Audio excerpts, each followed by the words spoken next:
హరే కృష్ణ. ఈరోజు శ్రీమద్ భాగవతం ప్రథమ స్కంధంలో మొదటి అధ్యాయమైనటువంటి ఋషుల ప్రశ్నలు, ఇందులో 10వ శ్లోకాన్ని మనం చెప్పుకుంటున్నాం. ప్రాయేణాల్పాయుష సత్య కళావస్మిన్ యుగే జనా మందాః సుమందమతయో మందభాగ్యాయుపద్రుతాః. ఓ ఋషులారా, ఈ కలియుగమునందు జనులు అల్పాయుష్కులుగా ఉందురు. వారు కలహ స్వభావులు, బద్ధకస్తులు, తప్పు ద్రోవ పట్టింపబడిన వారు, మందభాగ్యులు మాత్రమే కాక సదా కలతకు లోనైన వారే ఉందురు. ఇక్కడ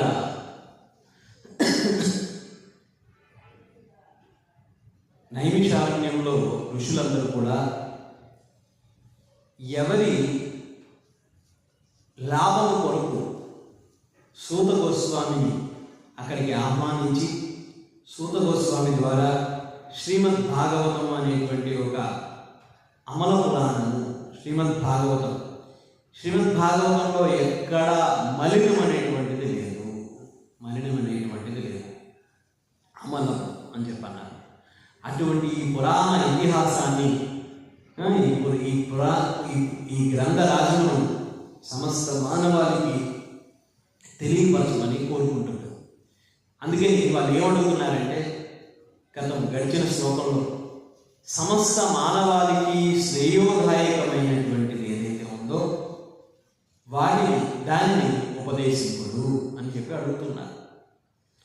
ఎందుకు వాళ్ళు అడుగుతున్నారంటే, వారి యొక్క సొంత లాభం కోసం కాదు. ఎప్పుడు కూడా భక్తులు ఎప్పుడు కూడా ఎవరి సొంత లాభం చూసుకోరు. శ్రీల ప్రభుపాదుల వారు నిజంగా ఆయన సొంత లాభం చూసుకున్నట్లయితే, ఆయన కలకత్తా నుంచి బృందావనానికి వెళ్ళిన తర్వాత బృందావనంలో ఆయనకి ఉండడానికి వసతి రాధా దామోదర మందిరం మనం చూసాం. ఆ దామోదర మందిరంలో ఒక గది, వంటగది ఒకటి, ఆయన ఉండడానికి ఒక గది, చక్కగా బాగుంటుంది, మంచి ఫెసిలిటీ. ఇలా డోర్ తీసి ఇలా బయటికి రాగానే రాధా దామోదర్ ఎదురుగా కనిపిస్తారు. మంచిగా అన్ని ఫెసిలిటీస్ ఉన్నాయి అక్కడ. అందరూ ధామంలో నివసిస్తున్నారు. ఆయన వయసు 70 సంవత్సరాలు. మరి ఇటువంటి 70 సంవత్సరాల వృద్ధుడు ఏం చేయాలి?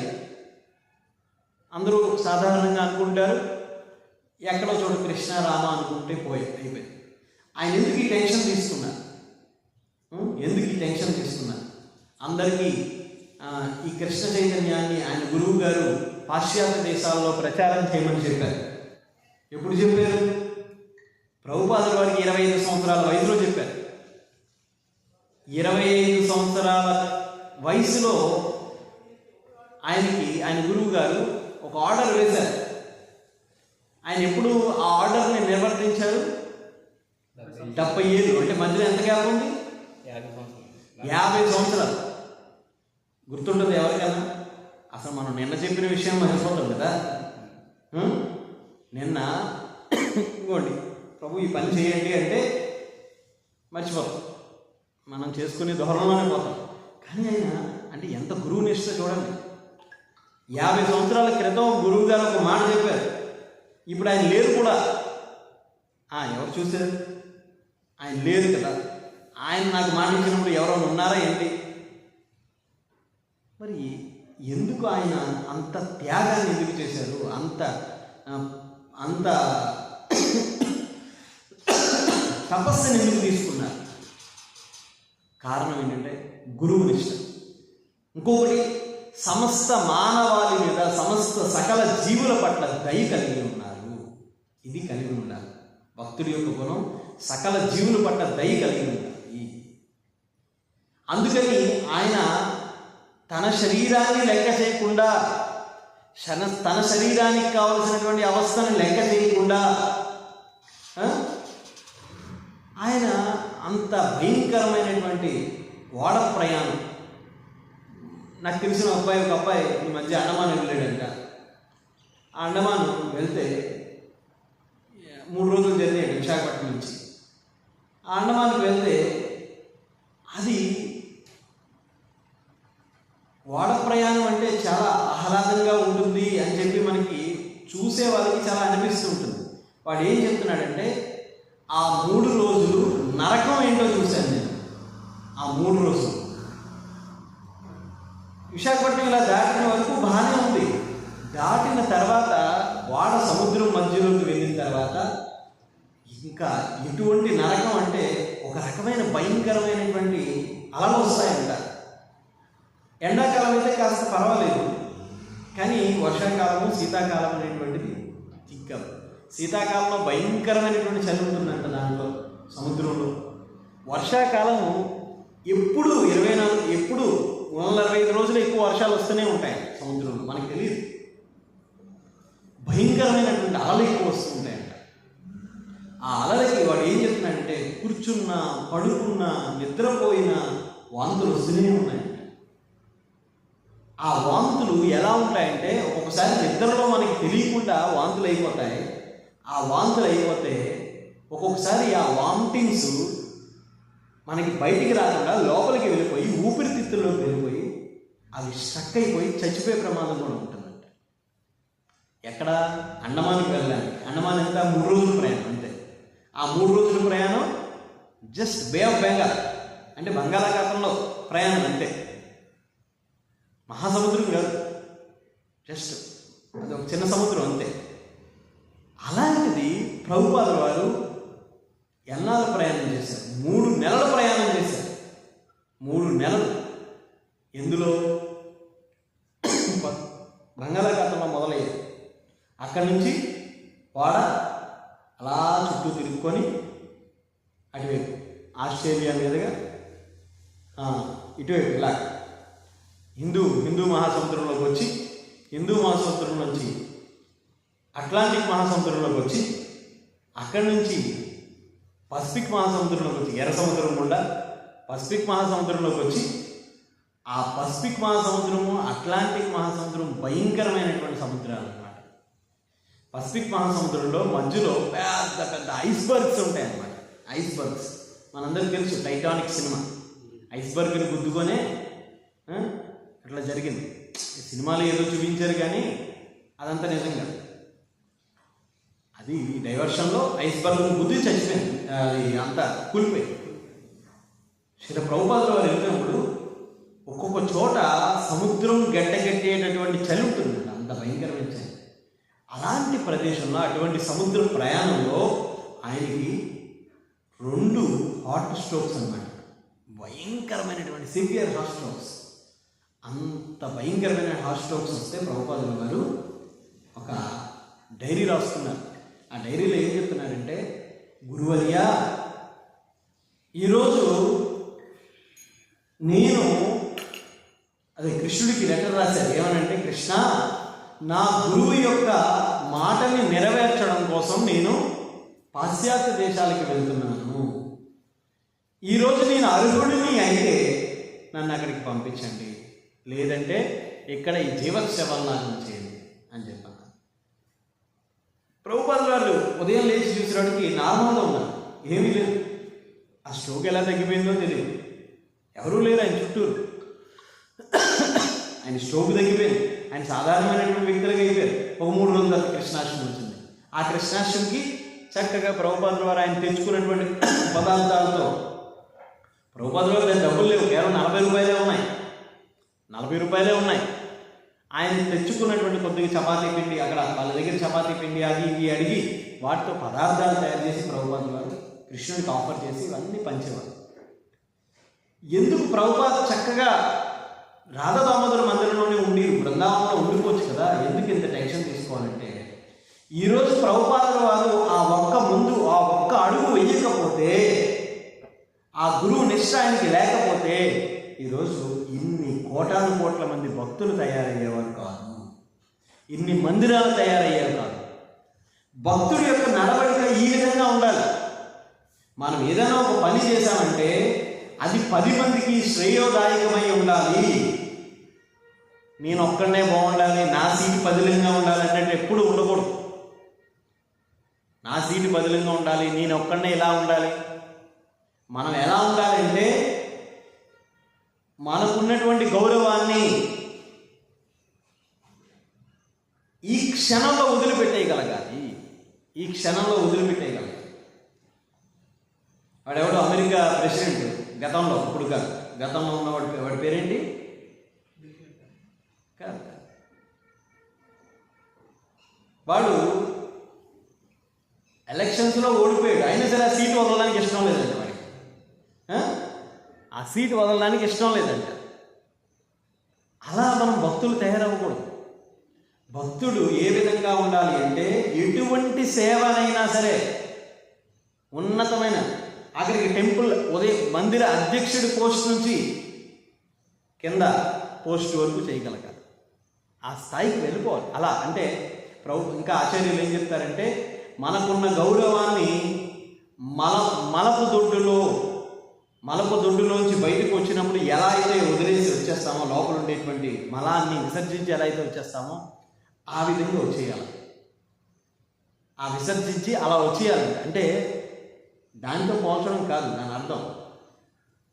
ఆ లోపల ఉండేటువంటి మలాన్ని విసర్జించి వచ్చినప్పుడు ఆనందంగానే వచ్చేస్తాము. అవి పోయిందని బాధపడతాము. ఎందుకంటే ఆనందంగానే వచ్చేస్తాం. ఆ విధంగా మనల్ని ఏ డిపార్ట్మెంట్లో మన గురువు పెట్టినా ఆ డిపార్ట్మెంట్ నుంచి మనకి గౌరవాలు వస్తాయి. మనం సేవలు చేస్తున్నప్పుడు మన గౌరవాలు వస్తాయి. మనం దాని నుంచి మారేటప్పుడు అంతటి ఆనందంగా మనం బయటికి రాగలగాలి. సో శిల ప్రభుపాదుల వారు చక్కగా ఆయనకి దామోదర మందిరంలో ఎంత బాగా చూసుకున్నారు, ఎంతో మంచి ఫెసిలిటీ ఇచ్చారు. హ్యాపీగా ఉండొచ్చు. కానీ ప్రభుపాదుల వారు అలా కాదు. నేను ఒక్కడిని సంతోషంగా ఉంటే కాదు, సమస్త మానవాళి సంతోషంగా ఉండాలి. అందుకే ఈ ఉద్యమాన్ని స్థాపించారు. ఇక్కడ ఋషులందరూ కూడా అదే. ఋషులందరూ కూడా కావాలంటే వారు ఆ యాగాన్ని చేస్తే వాళ్ళకి లాభమే. కానీ సమస్త మానవాళికి లాభం ఏంటని ఆలోచించారు. సమస్త మానవాళికి లాభం ఏంటని ఆలోచించి ఇక్కడ సూత గోస్వామి పిలిచారు. అయితే ఏం చెప్తున్నారంటే సూత గోస్వామి ఇక్కడ, ఓ ఋషులారా, ఈ కలియుగ జనులు అల్పాయుష్యులై ఉన్నారు, మందరు కలహ స్వభావులై ఉన్నారు, బద్ధకస్తులై ఉన్నారు, తప్పుద్రో పట్టించబడిన వారే ఉన్నారు, మందభాగ్యులుగానే ఉన్నారు. అంతకు మించి ఎప్పుడు సదా కలతకు లోనై ఉంటారు. ఎప్పుడు ఆల్వేస్ టెన్షన్. ఇది ఈ కలియుగం నైజం ఎలా ఉంది. కలియుగం అందరూ ఇలాగే ఉన్నారు. కాబట్టి ఇక్కడ ప్రభుపాదుల భాషలో ఏం చెప్తున్నారంటే, భగవద్భక్తుడైన వాడు సదా జనుల ఆధ్యాత్మికోన్నతి గూర్చి చింతించను. ఇది భక్తుడి యొక్క గుణం. ఎప్పుడు ఏ ఒక్క వ్యక్తి కనిపించినా, మన మందిరానికి ఎవరైనా ఒక వ్యక్తి వచ్చాడు అనుకోండి, ఈ వ్యక్తి డొనేషన్ ఎంత ఇస్తాడు అని వాడు జోబు వేసి చూడకూడదు. వాడిని ముందు మనం భక్తుడిగా మార్చగలిగితే అప్పుడు లక్ష్మి ఆటోమేటిక్గా వస్తుంది. దీనికోసం మనం ప్రయత్నించాల్సిన పని లేదు. కాబట్టి ముందు మనం ఏం చేయాలంటే మందిరానికి వచ్చినటువంటి వాడిని జపం చేయించాలి. పనికిమాలిన విషయాలు, పనికిమాలిన గొడవలు ఇవన్నీ వాడికి ఉపదేశించకూడదు. కూర్చోబెట్టి ఇవన్నీ ఉపదేశించకూడదు. మనం చేయాల్సిన ఏంటి? జపం చేయించాలి. ఖాళీ దొరికితే సోది మాట్లాడుకొని, నాకు మొన్న ఎవరో చెప్తున్నారు, ఎవరో ఒక ఆయన వచ్చాడట, ఆయన నేను పలకరించలేదట. పలకరించడానికి భగవంతుడి దగ్గర ఉంటాను, హరే కృష్ణ అంటాం, అంతేగాని కూర్చొని సోదంతా మాట్లాడతామా చెప్పండి? అంత అవసరం లేదు మనకి. ఒక సమయం లేదు. ఎప్పుడు చచ్చిపోతామో తెలియదు మనం, ఎప్పుడు పోతామో తెలియదు మనం. అలాంటిది ఎప్పుడు పోతామో తెలియని మనం కూర్చొని ఏదో సోదంతా మాట్లాడుకోవాలా? ఈరోజు ఏం కూర వండారు మీ ఇంట్లో, ఏం తిన్నారు, ఈరోజు ఏం సినిమా చూసావు, ఈ సోదంతా మాట్లాడుకోవాలి. ఎలాగో మనం భక్తిలోకి రాకమునుపు అంతా ఇదే చేసాం, ఈ పనే చేసాం. ఇక్కడికి వచ్చి కూడా అదేనా? అందుకని ఇది వైకుంఠం, ఈ గోలోక బృందావనం, ఈ మందిరం, ఈ గోలోక బృందావనంలో కేవలం కృష్ణపరమైనటువంటి చర్చ తప్ప కృష్ణ సంబంధం కానిది ఏది మాట్లాడకూడదు. అలా ఎవడన్నా మాట్లాడితే బయటికి పోమన్నారు, అంతే, బయటికి పోమన్నారు. ఇలా ఉంటే కానీ మనం కృష్ణుని సంతృప్తిపరచలేము. కాబట్టి ఎప్పుడు కూడా సదా ఆధ్యాత్మిక ఉన్నతి, ఇతరుల యొక్క ఆధ్యాత్మిక ఉన్నతి కోసం మనం చూడాలి. సో మందిరం ఆదివారం ఒక ప్రోగ్రాం జరుగుతుందంటే ఇంతమంది వస్తున్నారు, ఆ అంతమందికి మనం ఎలా కృష్ణ చైతన్యాన్ని ఇవ్వాలి? ఎప్పుడు మనమే ఉంటామా? ఎప్పుడు మల్లికార్జున ప్రభు, ఎప్పుడు సూర్యనాథ్ ప్రభు, ఎప్పుడు నూకరాజు ప్రభు, లేదంటే ఎప్పుడు మరో ఇలాగ వీళ్ళందరూ వీళ్ళే ఉంటారా? కొత్త వాళ్ళు తయారవరా? సో కొత్త వాళ్ళని తయారు చేయాలంటే మనం ఇవ్వాలి కదా. ఫస్ట్ వాళ్ళకి మనం ఏదైతే పొందుతున్నామో ఆ రుచిని ఆస్వాదింప చేయాలి కదా, అప్పుడే ఉపయోగం. అందుకని జనాలు వచ్చినప్పుడు మనం అటు ఇటు తిరగకూడదు. వాళ్ళని ఈ పికప్లు చేసేది, అందరినీ తెచ్చిపెట్టేది, ఇవన్నీ వదిలేయాలి. ఎవరికి ఆధ్యాత్మికమైనటువంటి కోరిక ఉంటుందో, తీవ్రత ఉంటుందో వాడు వచ్చి చేరుతాడు ఎలాగో.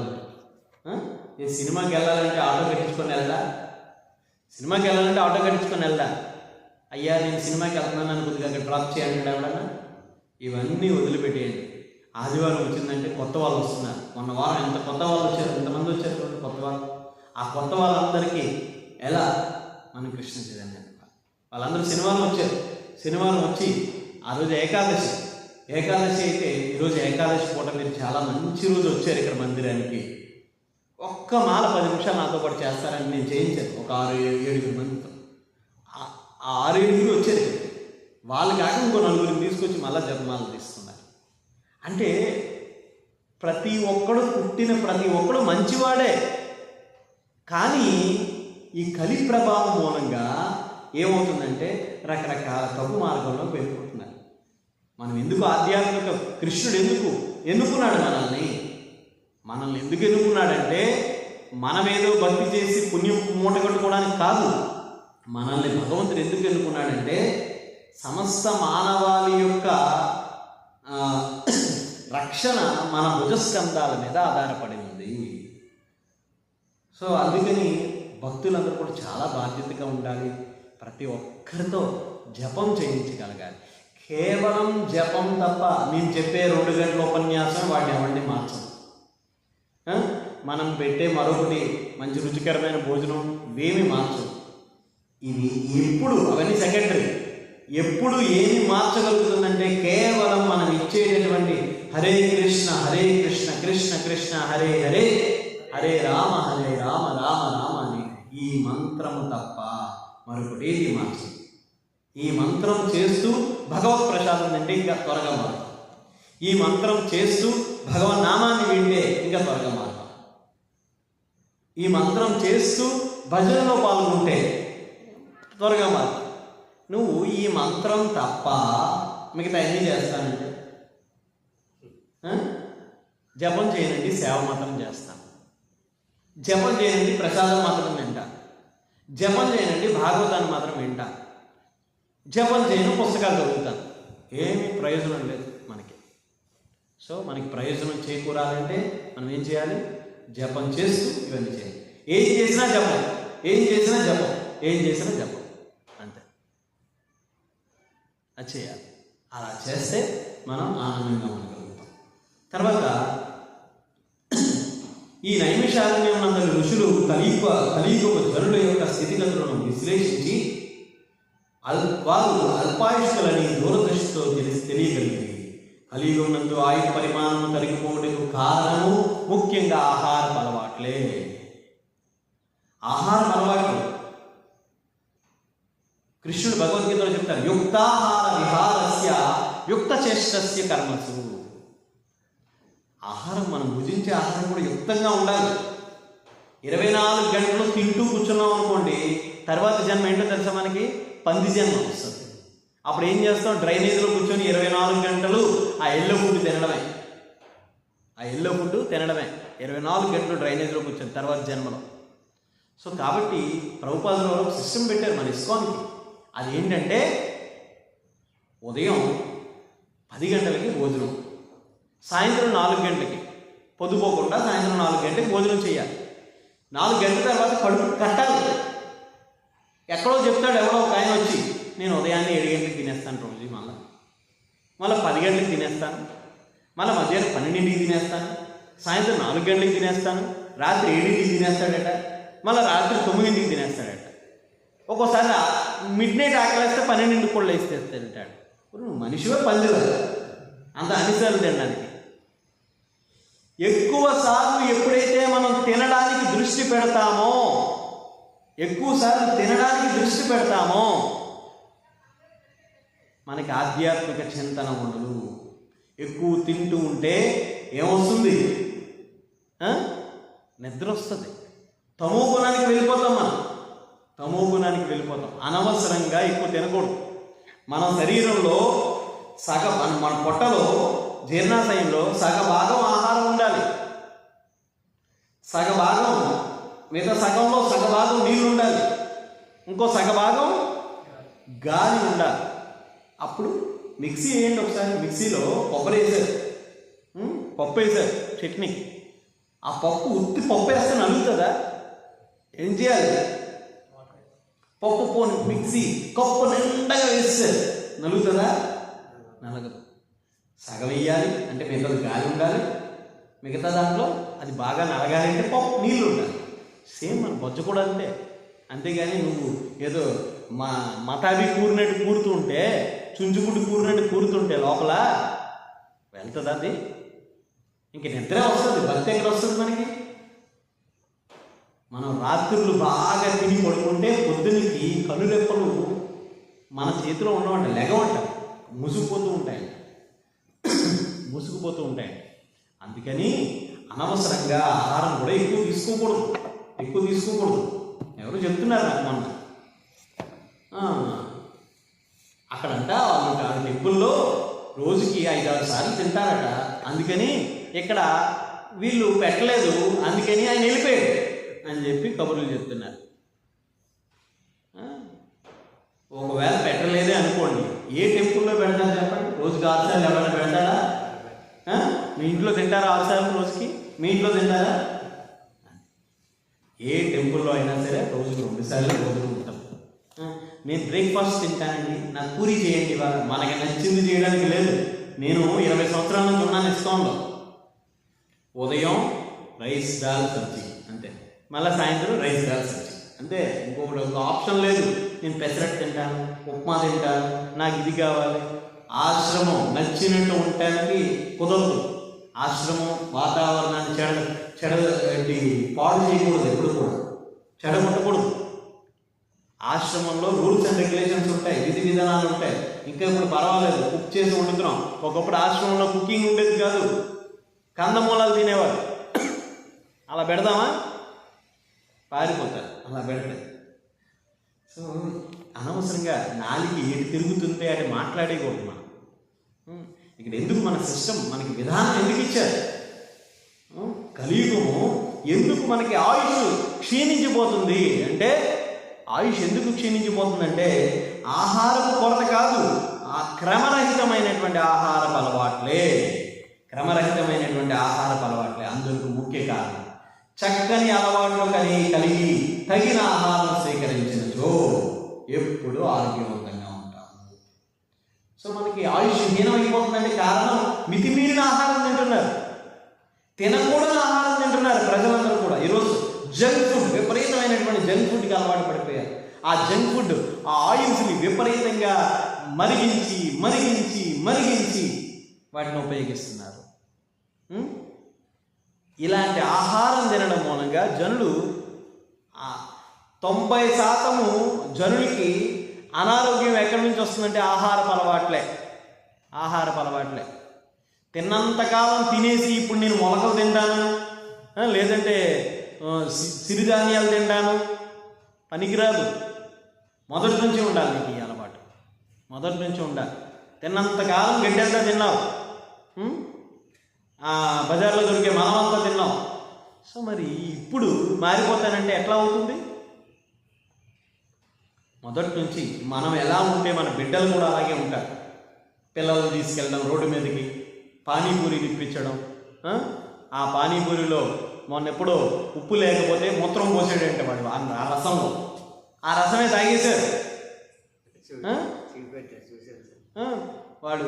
ఇప్పుడు కొన్ని ప్రదేశాల్లో, హైదరాబాద్ లాంటి ప్రదేశాల్లో అందరికీ ఇష్టం హైదరాబాద్ బిర్యానీ. ఈ హైదరాబాద్ బిర్యానీలో హిందువులకి బిడ్డలు పుట్టకూడదని చెప్పి ముస్లిమ్స్ బిడ్డలు పుట్టకుండా ఆ మాత్రలు కలుపుతున్నారు. ఏమంటారు దాన్ని, గర్భము, ఆ స్త్రీలు గర్భం దాల్చకుండా ఉండేటువంటి మాత్రలు కలుపుతున్నారు.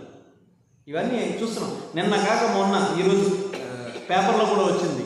తిరుమల బాలాజీ లడ్డు మనందరికీ తెలుసు, ఎంతో ఇష్టమైనటువంటి లడ్డు. ఆ తిరుమల బాలాజీ లడ్డు మనం అప్పుడప్పుడు ద్వాదశి బ్రేక్ చేయడానికి కూడా మనం దాన్ని వాడతాం. అలాంటి తిరుమల బాలాజీ లడ్డు ఉపయోగించేటటువంటి నెయ్యి ఆవుల యొక్క శరీరం నుంచి వచ్చేటటువంటి కొవ్వుతో తయారు చేశారట నెయ్యి. అది ప్రూఫ్ అయిపోయింది. ప్రూఫ్ వచ్చింది, ప్రూవ్ చేశారు ఆరోగ్య సంస్థ. ఈరోజు మనం ఎటువంటి దిగజారిపోతున్నాం చూడండి. అంటే మందిరాల్లో అర్హత కలిగినటువంటి వాళ్ళు మేనేజ్మెంట్లో ఉండాలి, అనవసరమైనటువంటి వాళ్ళందరినీ పెడితే ఇలాగే ఉంటుందన్నమాట. అక్కడ అదే జరిగింది. సో కాబట్టి మనం చక్కగా యుక్తాహార విహారస్య, మంచిగా అప్పుడే కాసినటువంటి కూరగాయల్ని మనం తెచ్చుకోవాలి, వాటిని ఉపయోగించుకోవాలి. అనవసరంగా చూడండి, ఆహారం అలవాట్లలో భగవంతుడు మనల్ని ఆరోగ్యకరంగా ఉంచడం కోసం అనేకమైనటువంటి కూరగాయలని, వెజిటేబుల్స్ని మనకి ఇచ్చాడు భగవంతుడు. వాటిని మనం ఉపయోగించి చక్కగా మంచిగా భగవంతుడికి అర్పించి తీసుకోవాలి. ఇది పద్ధతి. అంతేగాని ఆ కూరగాయలని కూడా 15 రోజులు 20 రోజులు ఇళ్లల్లో ఫ్రిడ్జుల్లో పెట్టి, మనం చూడండి మన ఆడవాళ్ళందరూ ఏం చేస్తారు, దోశలు పిండి వారం రోజులు ఫ్రిడ్జ్లో పెట్టుకుంటారు. పులిసి పులిసి పులిసి అనవసరమైనటువంటి బ్యాక్టీరియా తయారయ్యి దాన్ని పెంచుస్తారు. సో మన ఆహారపు అలవాటు ఎంత ఆరోగ్యకరంగా ఉంటుందో మనం అంత ఆరోగ్యకరంగా ఉంటాము. కాబట్టి ఈ యుగపు జనులు ఆధ్యాత్మిక అనుభవం ఉన్నదే కాక భౌతిక రంగంలో కూడా బద్ధకస్తులై ఉన్నారు. ఈ బద్ధకం అనేటువంటిది ఎలా పోతుందంటే మన ఆహారపు అలవాటే. అది కూడా ఎప్పుడైతే మనం సాత్వికమైన ఆహారం తీసుకుంటామో, సాత్విక సమయంలో తీసుకుంటామో ఆహారం, అప్పుడు ఉదయాన్నే ప్రాతకాలంలో సాత్విక సమయంలో మనం నిద్రలేయగలుగుతాం, బ్రహ్మముహూర్త కాలంలో నిద్రలేయగలుగుతాం. ఎప్పుడైతే నువ్వు బ్రహ్మముహూర్తం దాటి వరకు నిద్రపోయావో నువ్వు ఇంకా బద్ధకంగానే ఉంటావు రోజంతా కూడా. ఇప్పుడు సమాజం అంతా కూడా అదే కదా. సమాజం మేము 4 గంటలకి నిద్రలేస్తామండి, 3:30కి నిద్రలేస్తామంటే అమ్మ బాబోయ్ అప్పుడే. మన దగ్గర ఒక మహానుభావుడు ఉన్నాడు, అరే నాయన రేపు 7:30కి రారంటే అమ్మో 7:30కా, 7 గంటలు ఎగాలంటే భయం నాకు అంటాడు. ఇది పరిస్థితి. అంటే జీవితాంతం మనం నిద్రలో, మన యొక్క జీవితంలో సగ భాగం చూసినట్లయితే మనం నిద్రకే పోతున్నాం. ఆ సగంలో మళ్ళీ ఓటీవీలు అందరూ. మన 24 గంటల్లో మనం రాత్రి ఒక 8 గంటల పాటు మనం నిద్రలో పోతున్నాం. అంటే మన జీవితంలో రోజుకి 8 గంటల చొప్పున ఒక 100 ఏళ్ళు జీవించాం అనుకోండి. ఎన్ని రోజులు మనం ఎన్ని సంవత్సరాలు మనం నిద్రలో ఉంటాం? సుమారుగా సగం సంవత్సరాలు నిద్రలో. అంటే 50 సంవత్సరాలు నిద్రకి పోయింది మనకి, ఇంకా 50 సంవత్సరాలే మిగిలింది కదా. ఈ 50 సంవత్సరాల్లో 10 ఏళ్ళు బాల్యానికి పోయింది కదా, ఇంకా 40 కదా మిగిలింది. 40 కదా మిగిలింది. ఈ 40లో ఇప్పుడు 100 ఏళ్ళు ఎక్కడ జీవిస్తున్నాం మనం? 60 సంవత్సరాలే కదా. 60లో సగం పోయిందంటే 30. ఆ 30లో 10 ఏళ్ళు బాల్యానికి పోయింది, ఇంకో 10 ఏళ్ళు ముసలితనానికి పోయింది, ఇంకా 10 ఏళ్ళే కదా మిగిలింది. ఈ 10 ఏళ్ళలో మళ్ళా బాత్రూంలో ఎంతసేపు గడుపుతాం? బాత్రూంలో ఎంతసేపు గడుపుతాం? ఉద్యోగం, వాటి కోసం ఎంత ప్రయత్నం చేస్తున్నాం? అసలు నీకు ఆధ్యాత్మికానికి సమయం ఎక్కడ ఉంది? అందుకని ఆచార్యులు మనకు ఒక పద్ధతి ఇచ్చారు. ఎప్పుడు నిద్ర లేగాలి, ఎప్పుడు నిద్రపోవాలి, ఎవరితో ఎంత స్పెండ్ చేయాలి మన సమయాన్ని. ఈరోజు సమాజంలో మనుషులు ఎలా అయిపోయారంటే ఆఖరికి కుటుంబాలతో కూడా స్పెండ్ చేసేటటువంటి సమయం లేదు ఎవరికి కూడా. పిల్లలకు ఫోన్లు ఇస్తారు, ఆ ఫోన్లో వ్యర్థాలన్నీ చూస్తారు పిల్లలు. భార్యకో ఫోను, భర్తకో ఫోను, బిడ్డకో ఫోను, అందరికీ ఒక్కొక్క ఫోన్ ఇంట్లో. మరి ఫోన్లతో మాట్లాడుకుంటారు, మనుషులతో మాట్లాడుకోరు. అప్పుడు ఏమవుతాయి? మనుషుల మధ్య దూరం పెరిగిపోతుంది. ఆ దూరం పెరిగిపోతున్నప్పుడు కలపలు, కల్ముషాలు, ఇలాంటివన్నీ వస్తాయి.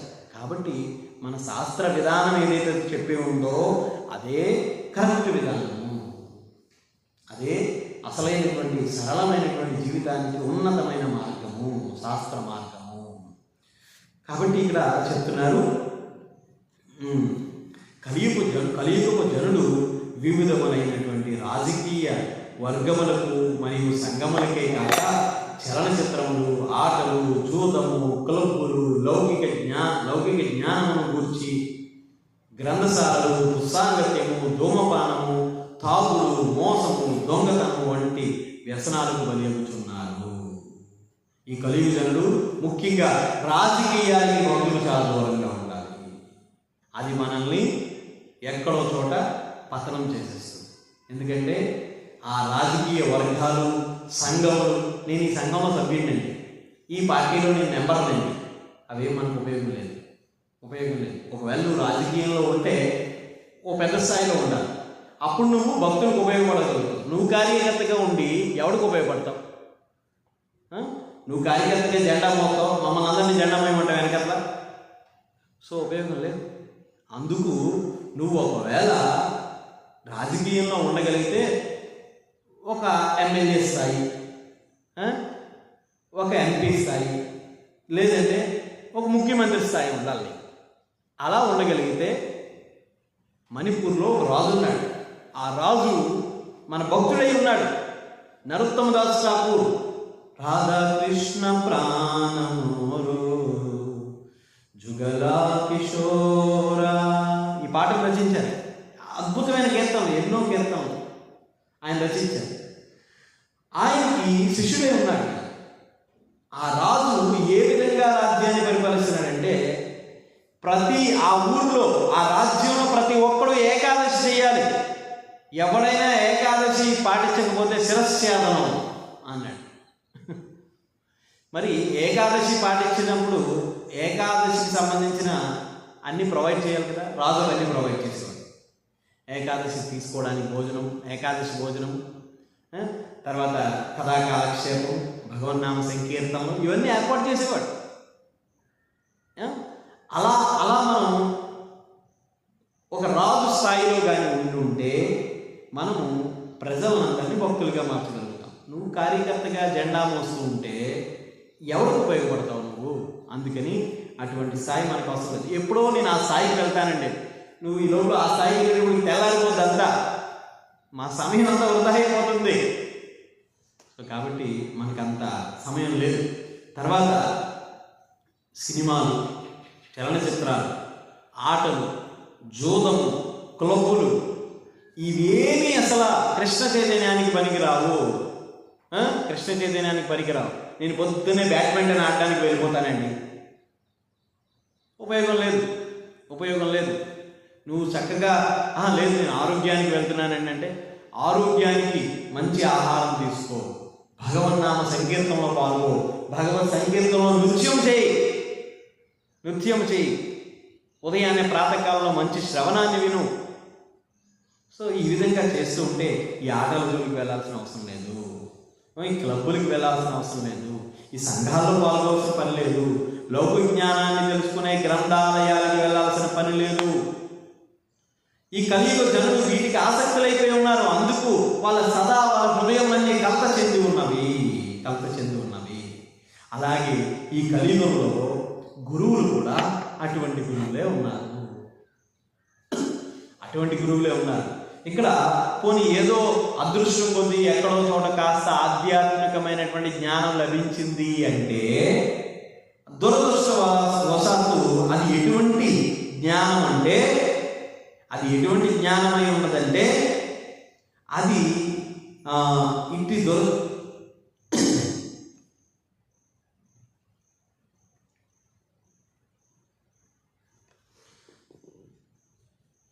ధర్మం పేరిట అనేకమైనటువంటి అధర్మ కార్యాలను జరుగుతుంట వలన జనులు మనశ్శాంతిని కానీ దేహ స్వస్థతను కానీ పొందలేకున్నారు. ఇక్కడ ఏదో ఒక విధంగా మనకి అదృష్టవశాత్తు ఏదో ఒక విధంగా ఆధ్యాత్మిక జ్ఞానం దగ్గరైంది అంటే, అది ఎటువంటిదంటే పరంపర లేనటువంటి గురువులు మనకి దొరుకుతూ ఉన్నారు. చూస్తాం మనం. ఈ మధ్య చాలామంది ఏం చెప్తున్నారంటే భగవద్గీతకి వాక్యానం చెప్తున్నారు. ఆ వాక్యానంలో ఏం చెప్తున్నారంటే కృష్ణుడు నువ్వే దేవుడివి అని చెప్తున్నాడు అంటాడు.